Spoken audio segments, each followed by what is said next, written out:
China के लोग अरबी नहीं जानते, चाइना के लोग अरबी ना पढ़ना जानते, चाइना के लोग ना अरबी बोलना जानते, तो उन्होंने कुरान को कैसे समझ लिया? फिलिस्तीन के लोग अरबी नहीं जानते, इराक के लोग अरबी नहीं जानते, ईरान के लोग अरबी नहीं जानते, जापान के लोग अरबी नहीं जानते, दुनिया के मुल्क हिंदुस्तान के अंदर भी कोई अरबी जानने वाला ना था और कुरान अरबी जबान में था, कुरान हमारे पास में था, तो ये पूरी दुनिया ने कैसे समझ लिया? अरे बोले मचल के। नजर आई है दुनिया में हवा ना साजगार अपनी, गुले बागे खलीली भेज दे बादे बहार अपनी, तरीके मुस्तफ़ा को छोड़ना है वजह बर्बादी, इसी से कौम दुनिया में हुई बेइख्तिदार अपनी, हमें करनी है शहंशाहे बतहा की रजा जोई, वो अपने हो गए तो रहमते परवरदिगार अपनी।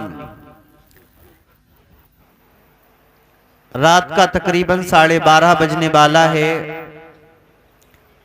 और हम इस महफिल पाक में बैठे हुए हैं। कुछ लोग इस वक्त एक नींद अपनी निकाल चुके होते हैं और कुछ लोग फोन के जरिए अपने वक्त को बर्बाद कर रहे होते हैं। कुछ ही देर में नबीर आला हजरत पीरे तरीकत रहबरे राहे शरीयत हजरत अल्लामा मौलाना मुफ्ती अहसन रजा कादरी सजादा नशीन दरगाह आला हजरत बरेली शरीफ तशरीफ लाने वाले हैं। हमें और आपको उनके चेहरे की जियारत करनी है और उनके हाथों से जो मदरसे के तलबा हैं इनके सर पे दस्तार बंदी का मुबारक वो लम्हा भी देखना है जिसके लिए हम इतनी देर से बैठे हुए हैं। अगर आप इंतशार खत्म करें तो मैं कुछ बात करूं, तो जी लगा के एक बार दुरूद पाक पढ़ लीजिए, सल्लल्लाहु अलैहि या रसूल अल्लाह सल्लल्लाहु ताला अलैहि वसल्लम। हजरात, इस वक्त पूरे मुल्क के अंदर मुसलमानों का जो वक्त गुजर रहा है, अगर आज हमने अपने इस वक्त को नहीं बचाया तो दुनिया हमारे धड़ को, हमारे सर को धड़ से अलग कर देगी। अगर आप ये सोचते हैं कि आप बड़ा मालदार हैं, आप बड़ी जमीन जायदाद के मालिक हैं, तब कामयाबी आपके पास में है, तो यकीनन आप बेवकूफों की जन्नत में रहकर अपनी जिंदगी गुजार रहे हैं। अगर आप ये सोचते हैं कि आपकी 4 औलाद हैं, 4 बेटे हैं, उनकी ताकत और उनकी परवरिश के ऊपर आप अपने आप को कामयाब समझते हैं, तो ये आपकी बेवकूफी है। कौमे मुस्लिम की कामयाबी तो उस वक्त है जबकि ये कौम पूरी तरीके से मोमिन हो जाए।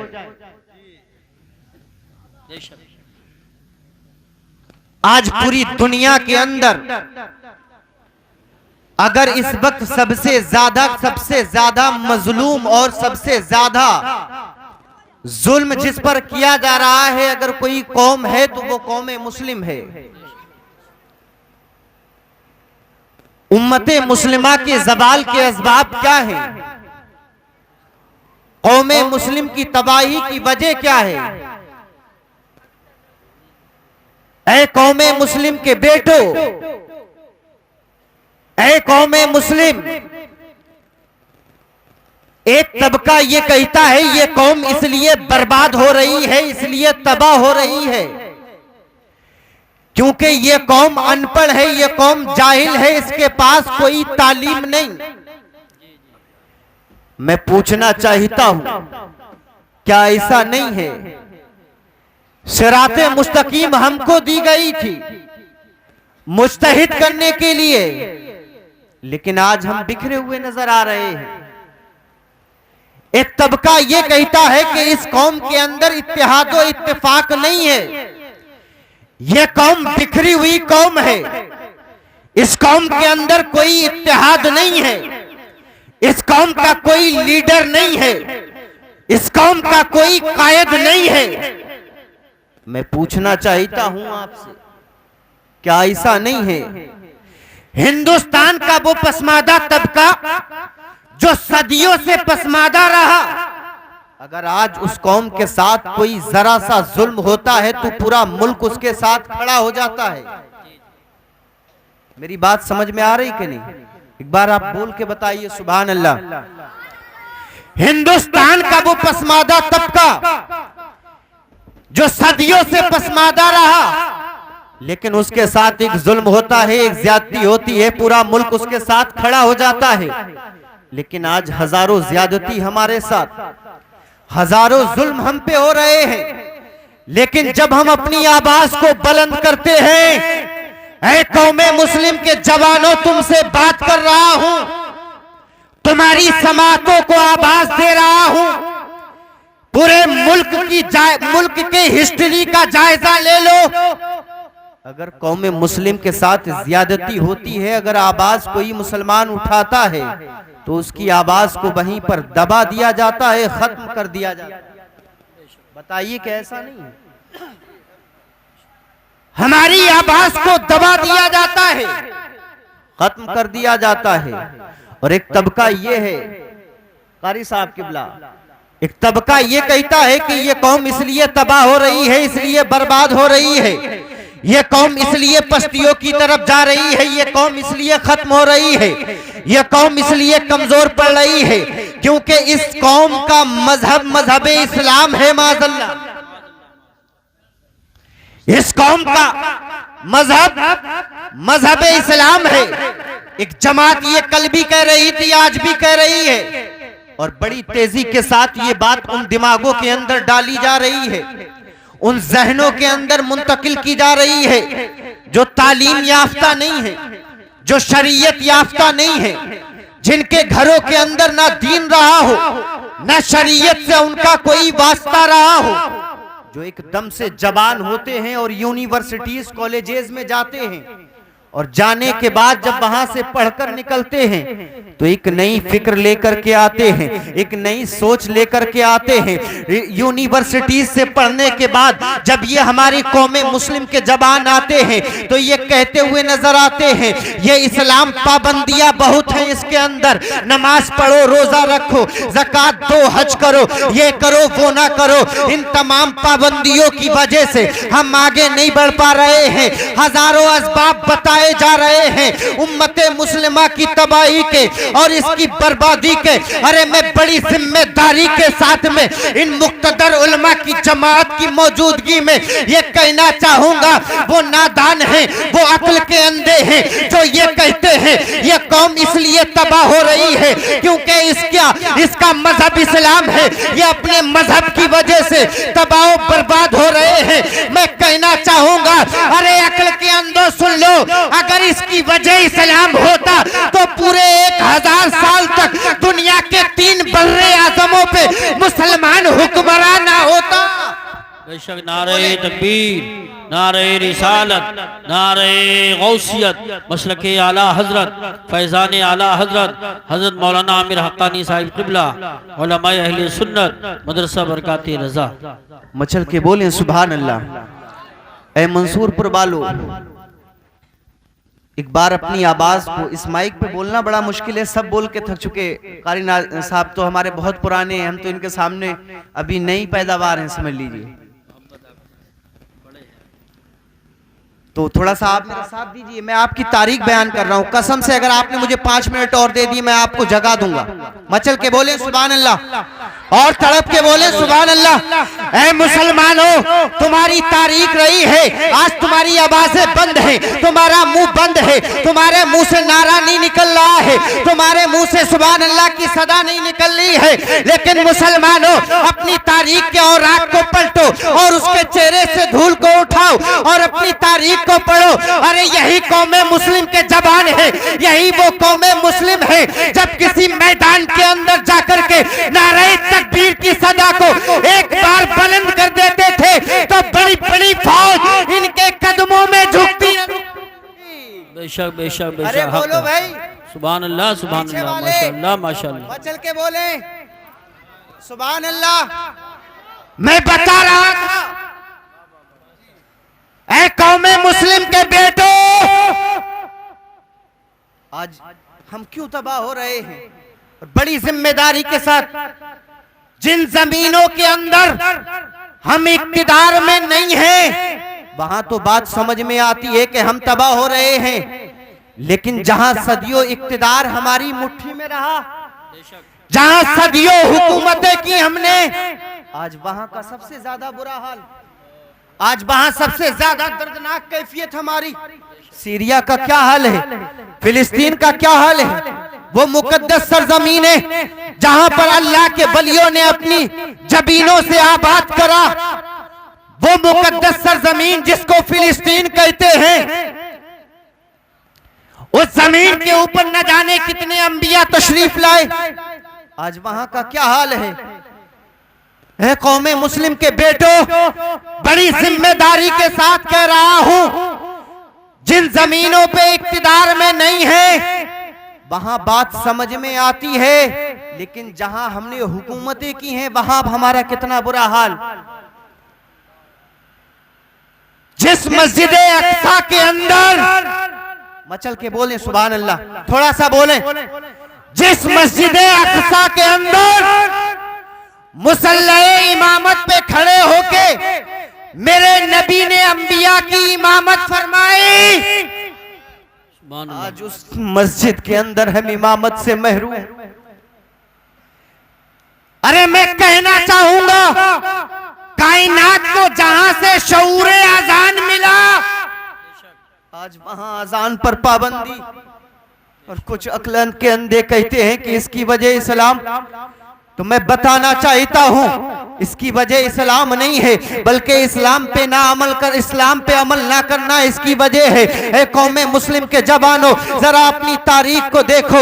एक मुल्क दूसरे मुल्क का जब सफर तय करती है, अब चाहे कोई भी कौम हो, एक मुल्क से दूसरे मुल्क का सफर तय करती है, चाहे वो तिजारत के लिए जाती हो या हुसूल तालीम के लिए जाती हो, और जो कौम जिस मकसद के लिए सफर तय करती है, उनके पास में वैसा ही सामान्य सफर होता है। अगर तिजारत के लिए जाती है तो उसूल तिजारत के वो तमाम तर सामान उनके साथ में होते हैं। अगर तालीम के लिए जाती है तो तालीम की किताबें उन कौमों के पास में होती है। अगर किसी और मकसद के तहत में ये कौम सफर तय करती है तो उन कौमों के पास में उन तमाम तर सफर के इंतजामात रहते हैं। लेकिन मुसलमानों, तुम्हारी तारीख रही है, ये मुसलमान शहराए अरब से निकला, दुनिया के तमाम बर्रे आजमों में छा गया।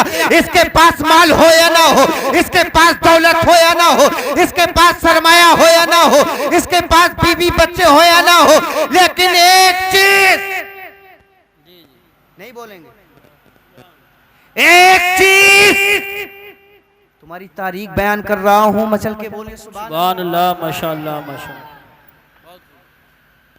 ये कौम एक मुल्क से दूसरे मुल्क निकली, और जिस मकसद के लिए इंसान सफर तय करता है वैसा ही सामान्य सफर उसके पास में होता है। लेकिन मुसलमानों की ये तारीख रही है, इसके पास माल हो या ना हो, दौलत हो या ना हो, सरमाया हो या ना हो, बीबी बच्चे हो या ना हो, लेकिन एक चीज हमेशा इसके साथ में रही है, और वो कोई चीज और नहीं है बल्कि अल्लाह का दिया हुआ कुरान है। बेशक बेशक, सुभान अल्लाह। इस मदरसे के अंदर जो तालीम हासिल कर रहे हैं उनसे पूछें कुरान क्या है।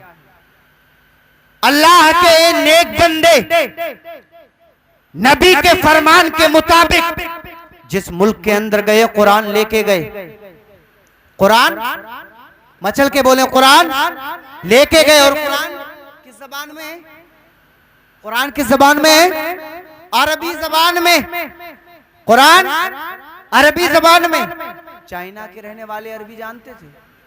अरे बोले भाई, ऐसे सुनते हैं इधर का, मैंने बड़ा नाम सुना है, मैंने सुना है कि इधर के लोग बहुत जबरदस्त तरीके से सुनते हैं। इधर की समातें पूरे मुल्क में मशहूर हैं। रामपुर मुरादाबाद इलाका बड़ी दूर दूर तक मशहूर है, और मैं तो कहता हूँ सबसे ज्यादा खुतबा और शोरा इसी इलाके के निकल के पूरे मुल्क में घूमते हैं, और उसके बावजूद भी आप इस अंदाज में सुनेंगे मुझे। अरे थोड़ा सा मचल जाओ, दो थोड़ा सा बोल दो सुभान अल्लाह। कुरान मचल के बोले कुरान अरबी जबान में, और कुरान किसके पास? हमारे पास अरबी जबान में। चाइना के लोग अरबी नहीं जानते, चाइना के लोग अरबी ना पढ़ना जानते, चाइना के लोग ना अरबी बोलना जानते, तो उन्होंने कुरान को कैसे समझ लिया? फिलिस्तीन के लोग अरबी नहीं जानते, इराक के लोग अरबी नहीं जानते, ईरान के लोग अरबी नहीं जानते, जापान के लोग अरबी नहीं जानते, दुनिया के मुल्क हिंदुस्तान के अंदर भी कोई अरबी जानने वाला ना था और कुरान अरबी जबान में था, कुरान हमारे पास में था, तो ये पूरी दुनिया ने कैसे समझ लिया? अरे बोले मचल के, कैसे समझ लिया है? कुरान अरबी जबान में हमारे पास, चाइना वालों ने कैसे समझा? चाइना के लोग अरबी नहीं जानते, चाइना के लोग अरबी ना पढ़ना जानते, ना अरबी बोलना जानते, तो ये दुनिया ने कैसे समझ लिया? तो मैं कहना चाहूंगा कि मुस्तफा ने अपने दीवानों को, अपने मानने वालों को, अपने चाहने वालों को कुरान दिया था और देने के साथ साथ में कुरान बना दिया था, क्योंकि दुनिया उन कुरानों से अपनी निगाहों को फेर सकती थी जो कुरान जुज़दानों के अंदर थे, लेकिन जो कुरान जिंदगियों से झलक रहे थे उन कुरानों से कैसे बचते? ऐ मुसलमानों, जे मुसलमान जहां जहां जाता कौमे मुस्लिम को देख करके उस मुल्क के रहने वाले इस्लाम को कबूल कर लेते थे, इस्लाम से वाबस्ता हो जाते थे, इस्लाम से जुड़ जाते थे, इस्लाम के दामन से जुड़ जाते थे, कलमा पढ़ करके मुसलमान हो जाते थे। आखिर वजह क्या है? आखिर मामला क्या है? तो मानना पड़ेगा और कहना पड़ेगा, क्योंकि ये मुसलमान नबी के फरमान पे अमल करता था और अपने सीने से कुरान को लगा करके जाता था, जिस मुल्क में जाता था वहां कुरान का कानून नाफिज कर। नारे तकबीर, नारे रिसालत, नारे हैदरी, नारे गौसियत, मसलके आला हजरत, फैज़ान आला हजरत हजरत अल्लामा आमिर हक्कानी साहिब क़िबला, उलमाए अहले सुन्नत हुजूर अहसन मियां साहिब क़िबला, मदरसा बरकाते रज़ा। लेकिन ए लोगों, आप क्यों नहीं समझ रहे? आपको खबर क्यों नहीं है? आप क्यों नहीं समझ रहे इस बात को? इस वक्त जो दुनिया के अंदर हमारी हालत है, जो वक्त हमारा गुजर रहा है, आखिर हमारे आने वाले बच्चों का फ्यूचर क्या होगा? क्योंकि दीन से हम दूर होते जा रहे हैं। हमने अपनी तारीख को बंद करके बालाए ताक रख दिया।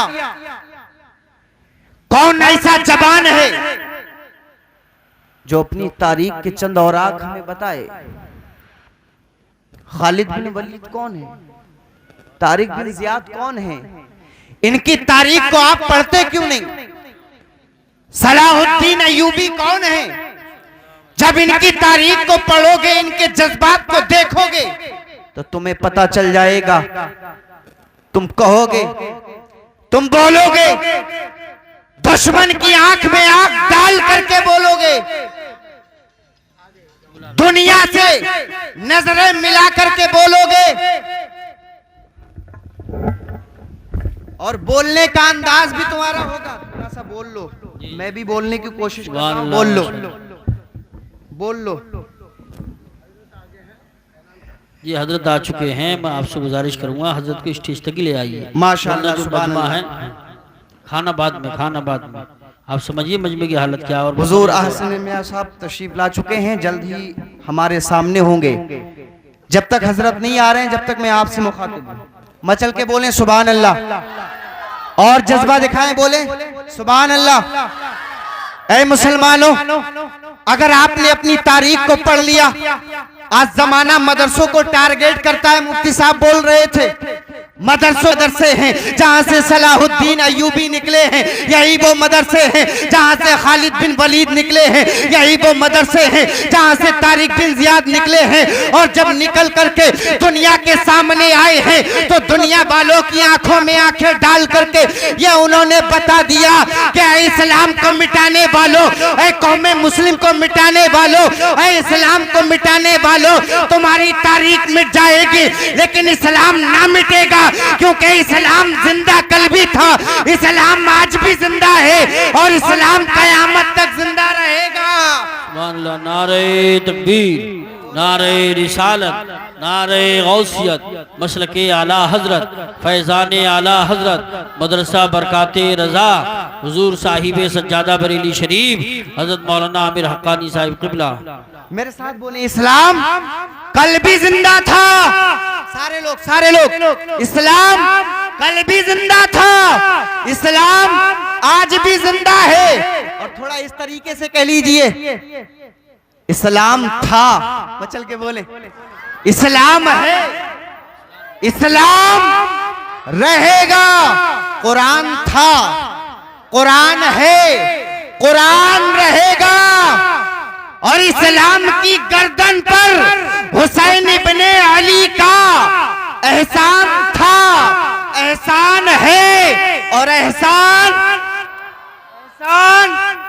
रहेगा। बड़ी तेजी के साथ तुम्हारी तारीख को मैं बता दूं, तुम होश में आ गए हो। ऐ मुसलमानों, डरने की जरूरत नहीं है, घबराने की जरूरत नहीं है। अगर आज भी तुमने अपनी तारीख को पढ़ लिया, अपनी तारीख को समझ लिया, तो बड़े बड़े तानाशाहों के सर तुम्हारे कदमों में होंगे। बड़े बड़े हुक्मरान, बड़े बड़े हाकिम तुम्हारे सामने अपने सरों के ताज को रखते हुए नजर आएंगे। अरे याद करो, तारिक बिन जियाद की वो जिंदगी देखो। तारिक बिन जियाद ने दुश्मनों से जिहाद करने के लिए लश्कर कशी की, दरिया को पार किया। तारिक बिन जियाद ने एक लश्कर को तैयार किया, चंद सिपाहियों को साथ में लिया और लेने के बाद में एक कश्ती को बनाया है। कश्ती पे सवार हो गए हैं। सवार होने के बाद में दरिया को पार करते हैं। पार करने के बाद में जैसे ही दुश्मनों के नरगे में जाते हैं, देखा सामने दुश्मनों का एक बड़ा जो है मजमा लगा हुआ है, एक बड़ी जमात है, एक बड़ी फौज तैयार है जो तारिक बिन जियाद का इंतजार कर रही है।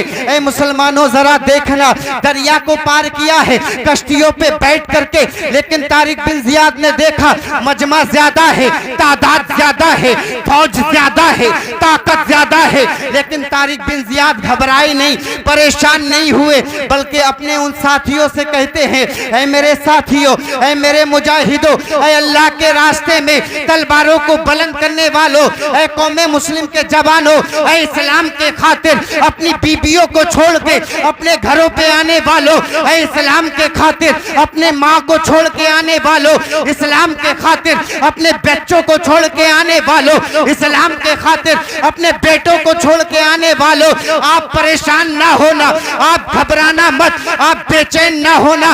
इनकी तादाद देख के डरना नहीं है, इनकी तादाद देख के खौफजदा नहीं होना है, बल्कि तारिक बिन जियाद ने फरमाया, ये जो कश्तियां हैं ना, इनको जमा करो और जमा करके आग लगा दो। अल्लाह अकबर, क्या बात है, क्या जज्बा था। आग लगा दो, क्या कश्तियों को जमा करो और आग लगा दो। सोचने की बात। तारिक बिन जियाद के वो जाबाज सिपाही, जब उनको हुक्म हुआ कश्तियों को जमा करो, जमा करने के बाद में इन्हें आग लगा दो, तो कसम खुदा की कोई ऐसा जबान ना था, उस लश्कर के अंदर कोई ऐसा मुजाहिद ना था जो ये सवाल कर देता, जो ये पूछ लेता, ऐ तारिक बिन जियाद, जिन कश्तियों से हमने दरिया को पार किया, जिन कश्तियों से हमने दरिया को पार किया, दरिया को उबूर किया, आखिर उन कश्तियों को जलाया क्यों जा रहा है? उन कश्तियों को आग क्यों लगाई जा रही है? उन कश्तियों को तबाह क्यों किया जा रहा है?